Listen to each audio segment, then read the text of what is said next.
دەکات بۆ تاندەگوازینەوە. بالرد على المثل موجود مادة 8 من الدستور العراقي بە هەمان شێوە کاردانەوەی هەیە کە مافی وەڵامدانەوەی هەیە لە مامەڵەکردن لەگەڵ پەیوەندی نێودەوڵەتیەکان لێرە پێشێلکاری لە سەروەری خاکی عێراق هەیە و دەیەوێت دەتوانێت بە گوێرەی دەستور وەڵامی ئەو پێشێلکاریانە بداتەوە. هەروەها لە خولی ڕابردووش لە خولی سێمیش کە من پەرلەمانتار بووم لەوێ ئەو کات لە ساڵی 2020 بڕیاری ساڵی 2020 هەروەها تەواوی دەسەڵات بە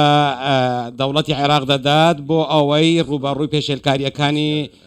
ئەو پێشێلکاریانە بێتەوە کە دەبنە دەستدرێژی بۆ سەروەری خاکی عێراق. من ڕاستە کە بانگێشتی باڵیۆزەکان کراوە و چەندین جار سەردانی نەتەوە یەکگرتووەکان کراوە، بەڵام بۆ دۆخی عێراق پێویستی بە زیاترە، پێویستی بە هەنگاوی زیاترە. دکتۆر بەر لەوەی من باسی دەسەڵاتی تەشریعی بکەم دەمەوێ باسی ئەو وێنەیە بکەم کە لە بردومانەکان دروست بووە. من باسی ئەو خاڵە دەکەم دەمەوێت سەبارەت بە لایەنی سەربازی ئەوان دەڵێن کە چەکداری کورد لەوێ هەن کە تۆ پێشتریش لە لیژنەی بەرگری بووی لە پەرلەمان و پرسی دەمەوێت باسی پرسی هێرش بردومانە بەردەوامەکانی ئێران بۆ سەر عێراق بکەیت. من دەڵێم کە وەڵامدانەوەی سەربازی ئێمە لەو ئاستەدانین دەوڵەتێکین عێراق دەوڵەتێکە کە پشتیوانی نێودەوڵەتی هەیە ئەگەرنا بۆ خۆی توانای ڕوبەڕووبوونەوەی نییە، بەڵام پشتیوانی نێودەوڵەتی هەیە بۆ ئەوەی بتوانێت بەرپەرچی ئەو هێرشانە بداتەوە و دەتوانێت پارێزگاری لە سەروەری خاکی خۆی بکات. من لەو باوەڕەدام کاتێک ئەگەر وەڵامدانەوەیەک لەلایەن عێراقیشەوە هەبێت ناگات ئەو ئاستی ئەو تاوانەی کە شەوی ڕابردوو بینیمان کە لە زیاتر لە پارێزگایەکی عێراقی کرایە سەرخاکی عێراق و بەدەیان درۆن و دەیان موشک ئاراستەی خاکی هەرێمی کوردستان کران. من باسی ئەو بەشە جوگرافیایی دەکەم کە ناوی هەرێمی کوردستانە و کە بەشێکە لە خاکی عێراق و دەتوانێت پەنا بباتە بەر حکوومەتی فیدرالی بۆ وەڵامدانەوە چونکە وەک بەشێکی دانەبڕا. من باوەڕ ناکەم لە ڕووی دیبلۆماسیەوە لەلایەن چەندین وڵاتانی زلهێزی جیهانەوە ئیدانەکردن هەبوو، ئیدانەیەکی نێودەوڵەتی هەبوو لەسەر ئاستی باڵا، بەڵام من جەخت دەکەمەوە کە عێراق دەتوانێت لە ڕێگەی هێزە سیاسیەکانی ئەوە وەڵامی ئەو هێرشانە بداتەوە. بەر لەوەی ئێمە چاوەڕێ بکەین کە لە سەرئاستی نێودەوڵەتی پاڵپشتی بکرێن. سەبارەت بە دانیشتنی پەرلەمان ئێمە بینیمان کە هەروەها دوێنێ شەو لە پارێزگای هەولێر ئەو دیمەنانەی کە لە ئەنجومەنی نوێنەران دەرچوون بەڕای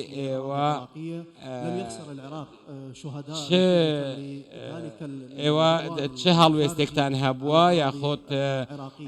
ئەوان ئێوە لە ڕێگەی ئەو وێنەیەوە من پرسیار لە جەنابەت دەکەم کەی دەکرێت ئەو کارەی لە ناو ئەنجومەنی نوێنەران ئەو هەڵوێستەی وەرگیرا لە کە ئێستا پێی دەگوترێت ئەنجومەنی گەل یا نوێنەراتی گەل دەکات چۆن دەتوانن کار لەسەر ئەگەر تۆ مەباستێت ئەوە بێ کە مەبەستت ئەوە بێ کە دوای ئەوەی حزبی دیموکراتی کوردستانی ئێران چوێت ناو هاوپەیمانی بەڕێوەبردننی وڵات ئەوە من دەڵێم کێشەکە دکتۆر من مەبەستم ئەوە نیە من باسی سروشتی دەسەڵاتی تەشریعی دەکەم لەگەڵ ڕووداوەکانی دوێنێ شەو ڕابردوو من دەڵێم پێویستە دەسەڵاتی تەشریعی کارە بکرێت چونکە تا ئەو کاتەی ئەو دەسەڵاتە غیاب بێت گەندەڵی زیاد دەبێت و چاودێری کەم دەبێتەوە بۆ سەر کاروباری حکوومەت اتخاذ اجراءات غير قانونيه ڕێکاری نایاسایی دەگیرێتە بەر بە تایبەت لە بەهەدەردانی سامانی دەوڵات تەنانەت لە ئاسایشی خۆراک گەندەڵی دەکرێت تۆ زانیاریت هەیە بەڵێ ناکرێت دامەزراوەی تەشریعی ئاکتیڤ نەبێت ئەمە چونکە مانای وایە کە توێژێکی زۆر گرنگ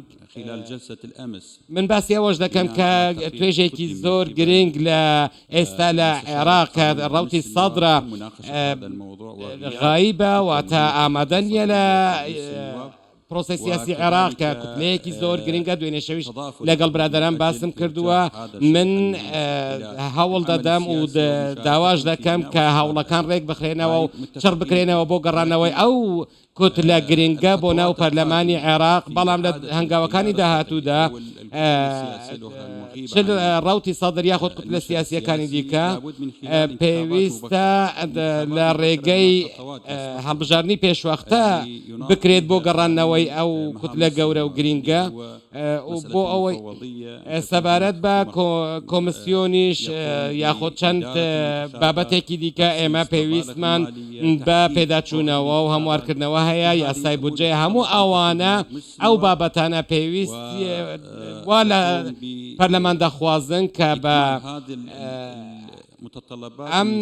داواکاریانە جێبەجێ بکات و هەوڵ بۆ هەڵبژانی پێشوەختە بکات بدات دکتۆر تۆ باسی دەست لە کار کێشانەوەی ڕەوتی سەدر کرد تۆ شتێک بە چارەسەر دەبینی بۆ گەڕانەوەی ڕەوتی سەدر یاخۆت ڕازی بووم بە دانوستان هەموو جار کە ئەوان جەخت لەوە دەکەنەوە کە ڕەوتی سەدر دەڵێت ئێمە دەرگەکانمان کراوان بۆ دانوستان بەڵام دەبینیم لە ئێستادا هیچ ئاماژەیەکی لەو جۆرە نییە مادەم ئێمە لە پرۆسی سیاسی لە عێراق بەردەوامین پێویستە ڕەوتی سەدریش بەشێک بێت لە پرۆسی سیاسی پێویستە هەوڵەکانمان بەردەوام بن بۆ چاپێکەوتن لەگەڵ ڕەوتی سەدر و بەڕێز مقتەدا سەدر بۆ ئەوەی ببن بە بەشێک لە پرۆسی سیاسی و هەروەها پێویستە لێک تێگەیشتن لە نێوان ڕەوتی سەدر و تەواوی لایەنە سیاسیەکانی دیکەدا هەبێت بۆ ئەوەی لە پێناو پرۆسی سیاسی لە داهاتوودا بۆیە پێویستە ئەوان ڕای خۆیان هەبێت و دیدگایان لە بەرچاو بگیرێت و دەبێت ڕۆلی خۆیان هەبێت لە چەند ڕۆژی داهاتوودا بۆ ئەوەی ئێمە هەوڵەکانمان چڕ کردوتەوە بۆ ئەوەی لە ڕۆژانی داهاتوودا بتوانین دیدارمان لەگەڵ ڕەوتی سەدر هەبێت ئەم هەوڵانە بەردەوامن باڵێ بەردەوامن من باسی هەڵبژاردننی پێشوەختە دەکەم لەگەڵ جەنابەت ئێوە وەکو ئەمە وەکو پێشنیازێک بۆ چارەسەری ڕیشەی بۆ کێشەکانی عێراقدادانێن لە کاتێکدا ئێمە وا خەریکە هەنگاو بەرە و وادەیەک دەنێن کە ساڵیادی خۆپشەندانی تشرینی نییە ئێوە تا چەند هەڵبژاردننی پێشوەختە بە چارەسەرێکی ڕیشەیی بۆ دەرچوونی عێراق لەو نەهامەتیانەدا دەنێن هەڵبەتە من لەو ڕوەوە وەک کادرێکی حزبی دیموکراتی کوردستان باز دەکەم و من ڕنگدان دەمەوێت دیدگای هەرێمی هي پارتی دیموکراتی کوردستان پێتان ڕابگەێنم ئێمە لەگەڵ هەڵبژاردننی پێشوەختە داین بەڕێز فەقامەتی سەرۆک بارزانی لەگەڵ سەرکردەکان کۆبووتەوە و چەندین جاریش جەختی لەوە کردووەتەوە کە هەڵبژاردننی پێشوەختە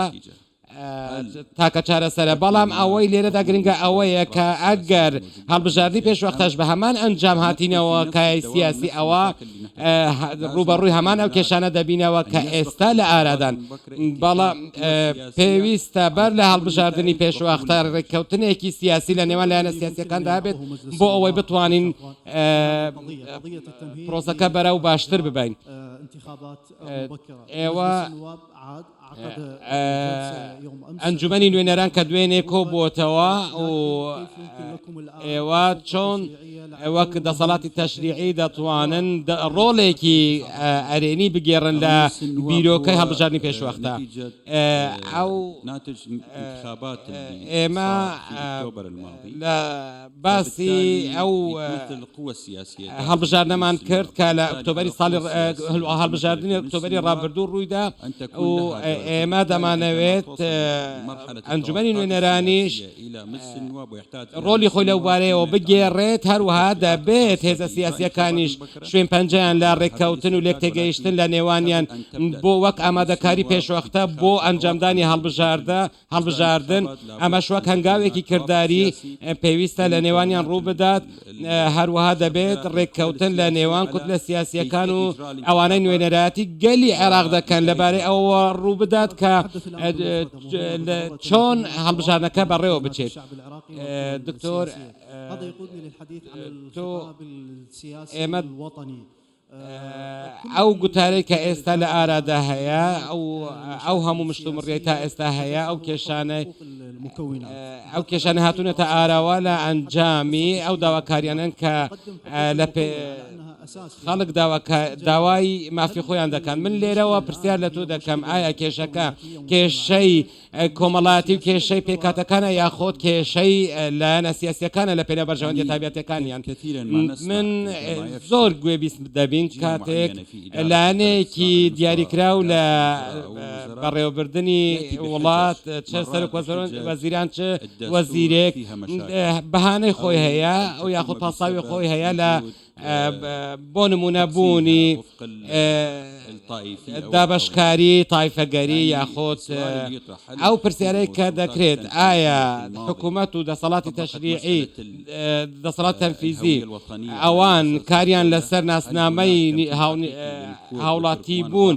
کردووە بۆ ئەوە هیچ جیاوازیەک لە نێوان پێکاتە جیاوازەکانی عێراقدا نەبێت. ئێمە ئەگەر ئەمڕۆ سەیری دامەزراوەی سەربازی بکەین دەبینین لە ڕووی سەربازیەوە واتە دامەزراوەی سەربازی دەرخەری ئەو ڕاستیەیە کە دەیانەوێت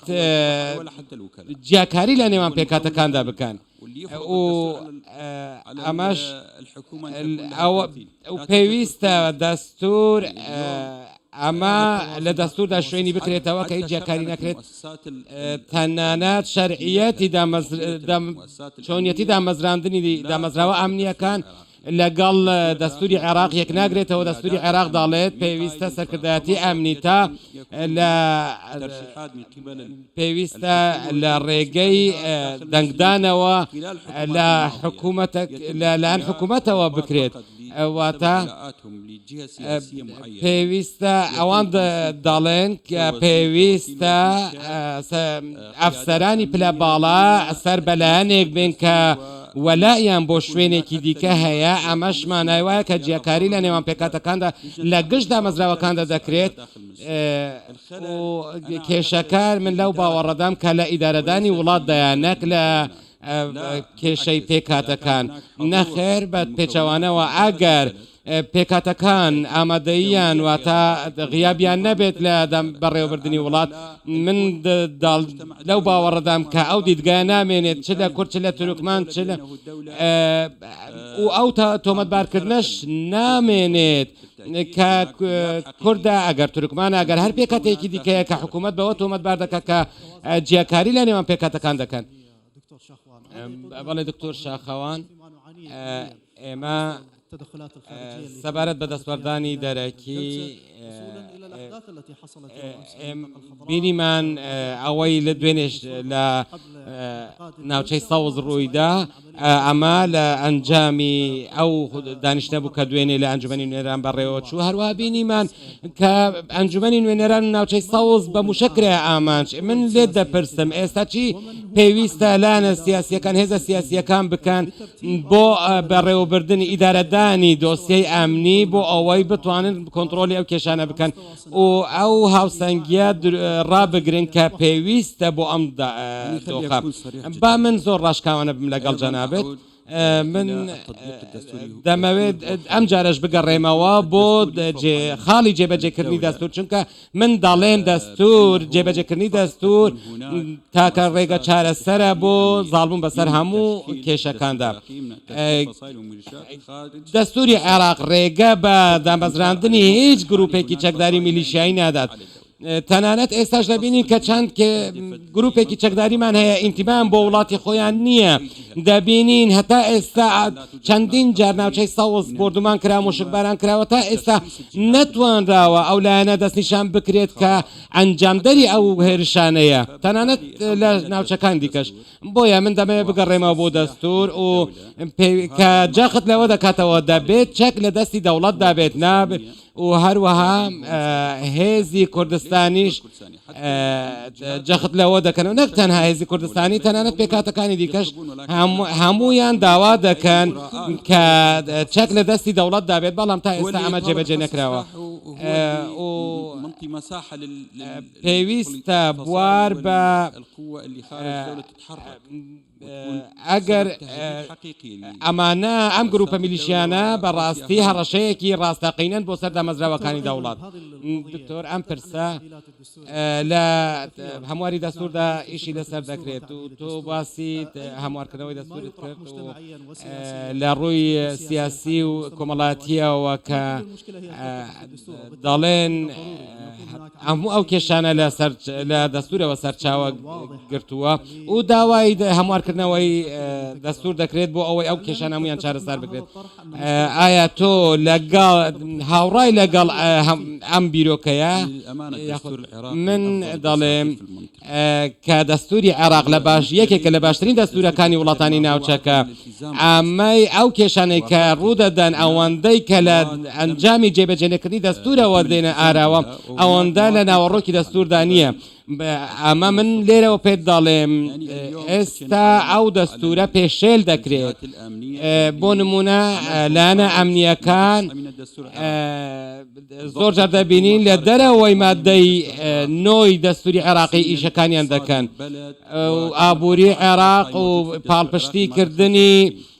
کەرتی تایبەت لە دەستوردا هەیە بەڵام جێبەجێ نەکراوە پاڵپشتیکردنی دامەزراوە تەندروستیەکان لە دەستوری عێراقدا شوێنی کراوەتەوە بەڵام جێبەجێ نەکراوە دەمادەیەکی تایبەت بۆ تایبەت بە دەستوری عێراق هەیە کە ماف دەستور دەدات و ئەوە دیاری بکات کە پێویستە دەوڵەت چی بکات هەروەها مادەیەکی دیکە جەخت لە باشکردنی دۆخی تەندروستی دەکات ئێمە دەبینین لەگەڵ ئەو هەموو یاسا و دەستورانە لەگەڵ ئەو هەموو بڕگە دەستوریانە ئایا هیچ تامبینیوە لە نەخۆشخانەکانی عێراق کە لە ئاست ئەو بڕگە و بابەتانە دەبێت کە لە ناو دەستوردا هاتووە ئاماژە پێدراوە هەروەها من مەبەستم ئێرەیە لاوازی لە بەڕێوەبردننی دەوڵات دواتریش تا ئەو کاتەی دۆخەکە بەم شێوەیە بەردەوام بێت ئایا دیدگا استراتیژیەکە لە عێراق تووشی داڕمان نابێت من پێت دەڵێم ئەو جەنابی سەرۆک وەزیران هەروەها پاڵپشتی هێزە سیاسیەکان بۆ ئەو پێویستە لە هەموو جیهان هەروایە ئەوە ئەرکی ئەوانە کە لە ناو وڵاتانی جیهانیشدا کار بکات بۆ بەرەو پێشبردننی دۆخی ئابووری وڵات و گرنگی بە هێزی مرۆیی لە ناو عێراق بدرێت و تەنانەت سەرچاوە داراییەکانیش کە لە بەردەستدان ئێستا هەرێمی کوردستان بە نمونە بهێنینەوە کە ئێمە باسی وڵاتانی دیکە نەکەین ئایا ئێستا پارێزگاکانی هەرێمی کوردستان کە دەتوانێت بەراورد بکرێت لەگەڵ پارێزگاکانی باشوور ناوەڕاستی عێراق بە دڵنیاییەوە ناخێر چونکە تۆ سەیری خزمەت گوزاریەکان بکە لە پێشتر باسی ئەوە دەکرا کە حزبەکان نەیانتوانیوە خزمەت گوزاری پێشکەش بە هاوڵاتیانی باشوور ناوەڕاستی عێراق دەکەن لە گوتیان هۆکارەکەی ئەوەیە کە ١٧ بودجەی عێراق بۆ هەرێمی کوردستان ڕۆیشتووە بەڵام وەک دەبینی ئەمە ماوەی چەندین ساڵە بودجە و موچەی هەرێمی کوردستان بڕاوە بەڵام هەرێمی کوردستان لە بەرەو پێشچوون بەردەوامە لە خزمەت گوزاری بەردەوام بووە بەڵام تا ئێستا چیان بۆ لە ئەنجامی بڕینی ئەو بودجەیە ئەوان چیان بۆ باشوور ناوەڕاستی عێراق کردووە ئێستا دەبینین ئێستا لە کاتێکدا لەگەڵ ئەو هەموو قەیرانە دارایی ڕوبەڕووی هەرێمی کوردستان بووەوە ئەوان لە خزمەت گوزاری بەردەوام بووە تۆ باسی پێشکەشکردنی خزمەت گوزاری لە پارێزگاکان دیکەی عێراق دەکەی ئێستا چوارچێوەی هەماهەنگی لە سەروبەندی پێکێنانی حکوومەتێکی خزمەت گوزاریە و بانگەشە بۆ خزمەت گوزاری دەکات بەڵام دەگوترێت کە هەر حکوومەتێک لە ئەنجومەنی نوێنەران پێک بهێنرێت ڕەتکراوەیە بەڕای تۆ لەگەڵ ئەو هەموو لەگەڵ ئەو هەموو قەیرانانە ئایا هیچ دەواازەیەک هەیە بۆ پێکێنانی حکوومەتێک کە چارەسەری و کێشانە بکات من دەڵێم پێکێنانی حکوومەتێکی خزمەت گوزاری پێویستی بە ژینگەیەکی سەقامگیر هەیە ئێمە چەندین ئێستا لە سەروبەندی پێکێنانی حکوومەتدان بەڵام پێویستە لەلایەن لایەنە سیاسیەکانەوە پاڵپشتی بکرێت من جەخت دەکەمەوە ڕاستە پێشکەشکردنی خزمەت گوزاری پێویستی بە سەقامگیری سیاسی هەیە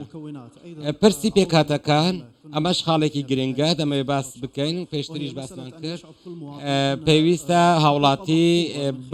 هەست بەوە بکە کە هەموو مافەکانی پارێزراون و هەموو ئەو لەوانەیە بەر لە چەند ڕۆژێک گوێبیستی گوتەکانی پارێزگاری کەرکووک ببن کە و دەمەوێت لە ڕێگەی ئەم گفتوگۆەوە باسی ئەوە بکەم ئێستا پێکاتەکانی تورکمان لە کەرکووک باس یعنی ترسی خۆیان نیشان دەدەن لە لەوەوە نیشان دەدەن لە کە هاوپەیمانێتی ئیدارەی دەوڵات ئیدارەدانی دەوڵات مافەکانیان تێیدا پارێزراو نابن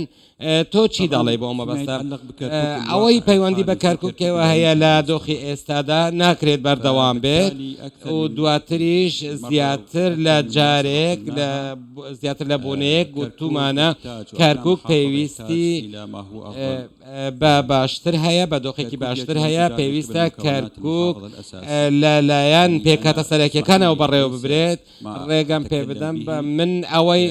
من باسی دەکەم نەک مەبەستم ئەوە نییە کەوەکو کوردێکم لە خەڵکی و پارێزگا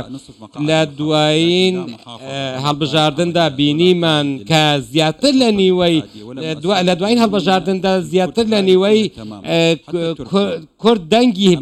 زۆرینەی بەدەستێنە بەڵام تا ئێستا هیچ لە جمگەکانی بەڕێوەبردننی ئەو پارێزگا دەبینین هیچ کوردێک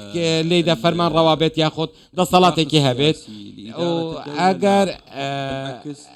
من كان هناك التزام بالقانون فيما يتعلق پێویستە مادة 140 من الدستور لە مادەی 140 عێراقیدا دەستوری عێراقیدا هاتووە ئەوەی پەیوەندی بە بەڕێوەبردننی پارێزگەکانەوە هەیە ئەوەی بە پەیوەندی بە پێشێتکاریەکانی پارێزگەکانەوە هەیە ئەگەر ئێمە پابەندیم بە بەو دەقە یاسایانە ئێستا کێشەی زەوی و خاک بووەتە کێشەیەکی زۆر گەورە لە کەرکووک و ئەمانە ئەو دەبینین ڕۆژانە هەوڵی گۆڕینی دیموکرافیا دەدرێت دەبینین تەنانە نەکورد خەڵکی تورکمانیش ئەوانیش کێشەی زەوی زاریان هەیە من بەداخەوە نامەوێت بەوش زاراوەیە ناو بنێم داوای لێبوردنەکەم بەڵام ئێستا دەبینین تورکمانی شیعە خۆیان لەلایەک دەبینەوە تورکمانی سنی خۆیان لەلایەکی دیکەوە دەبینەوە واتە جیاکاری لە نێوان خۆیاندا دەبینین بەداخەوە ئەو هەموو کێشانە دیدگایەکی ڕوون و ئاشکرا لە داواکاریەکانی تورکمانەکان نادەم بەدەستەوە لێرە تەنازولاتی زۆر لایەن برایان لە تورکمانەکانەوە هەبووە و ئێمە بەردەوامین لە دانوستانەکانیش لەو بارەیەوە ئەگەر تۆ بڵێ ئێمە تەنها بەرگری لە مافەکانی کورد دەکەین نەخێر ئێمە بەرگری لە مافەکانی تورکمانیش دەکەین با ئێمە باسی ئەو خاڵە بکەین دکتۆر شاخەوان لەسەر ئاستی پێکاتەکان و لەسەر ئاستی بنکەی جەماوەری بە ئێمە تۆ باسی ئەوەت کرد کە تۆ کاندید بووی لە سەرلیستی پارتی دیموکراتی کوردستان و دەنگی تورکمان و عەرەبەکانیشت بەدەستهێناوە نەک تەنها کورد ئێستا من پێت دەڵێم هەموو هێزە سیاسیەکان بە گوتاری جیاوازەوە کە پێشکەش بە لە ساڵانی ڕابردوو لە ئارادا بووە ئێوە باسی ئەوەش کراوە کە پێویستە نوێنەری کورد بە کوردی قسە بکات و لە نوێنەری تورکمان بە تورکمانی قسە بکات و عەرەب بە عەرەبی و ئێمە ئەزمونێکمان لە پارێزگاریکردن لە پێکاتەکانی کەرکووک پێشتریش ئێمە هیچ کات دەتوانین ئەگەر هیچ جیاکاریەک و جیاوازیەک لە نێوان ناسنامە جیاوازەکاندا نەکرێت ئاوا من دڵنیام لەوەی کە دەتوانین بە جوانترین شێوە کاروباری ئەو پارێزگا بەڕێوە ببین و ئەوەی کە من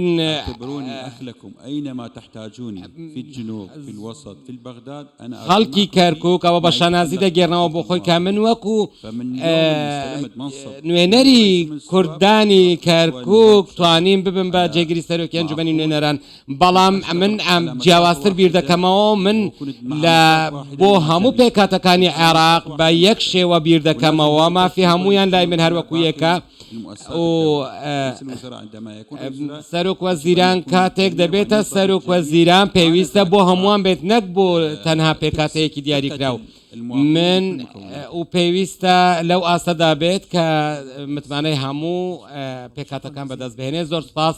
دکتۆر شاخەوان عەبدوڵڵا زۆر سپاست دەکەم هەروەها سوپاسی ئامادەبووانی بەڕێز دەکەم و سپاسی ئەوە دەکەم کە ئەو کاتتان پێبەخشین بۆ پێشکەشکردنی ئەم پانێڵە زۆر سپاس